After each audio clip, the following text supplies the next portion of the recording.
I have this theory called the I am you theory. And it all started with a search.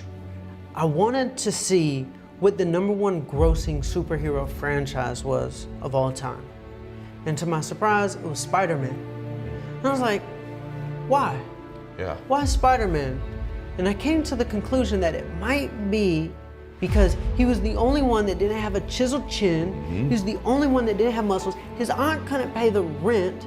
He was just a regular guy. Yeah. And yet, he's #1. And I said, okay, well, does this hold true with other things? And I was Google search, what's the #1 religion in the world as far as number of followers? And it came out to be Christianity. And I was like, why? And then studying Jesus is, okay, carpenter, hangs out with poor people. He only had 12 followers at the time, and he probably would have had more followers if he came on a horse with the armor and the sword, and I am the great savior.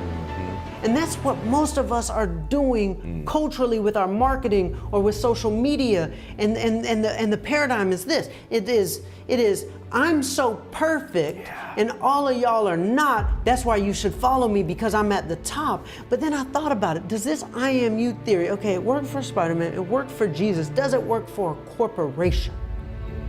If it works for a corporation, this might be a real theory. Yeah. So I said, okay, what's the biggest corporation in the world? Apple, first $1 trillion company.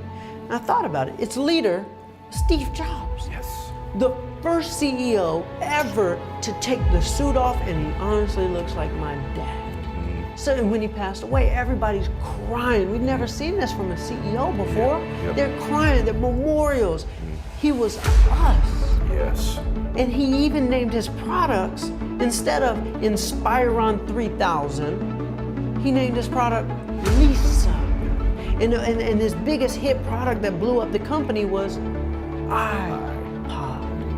iPhone. He literally wanted the products to be just like us, that he named them human names and made them us. And then I thought about it with Michael Jordan versus Kobe Bryant. Michael Jordan will catch the ball in the second quarter of a regular season game and 20,000 cameras are going off.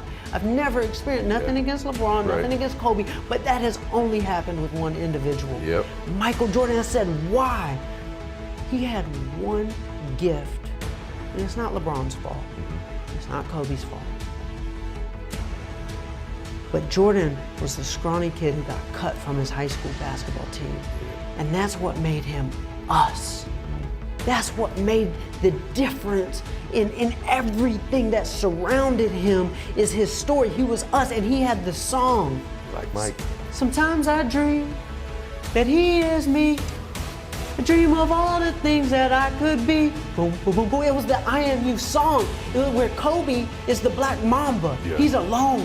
He's nothing like us. Where Mike in that commercial, the ball hits him in the head and he's playing with the kids. Yes. He was us. And then we think about Oprah. The biggest things in the world are not trying to be the most different as us. They're literally just like us. Yeah. But in social media today, it's I'm not like you, I'm not like you, I'm not like you. That's why you should follow me. Yeah. But the biggest things in the world flip the paradigm and say, I'm just like you, I'm just like you, I'm just like you, follow me. So why aren't we marketing that way? Brilliant and true, and like one of my favorite things I've ever heard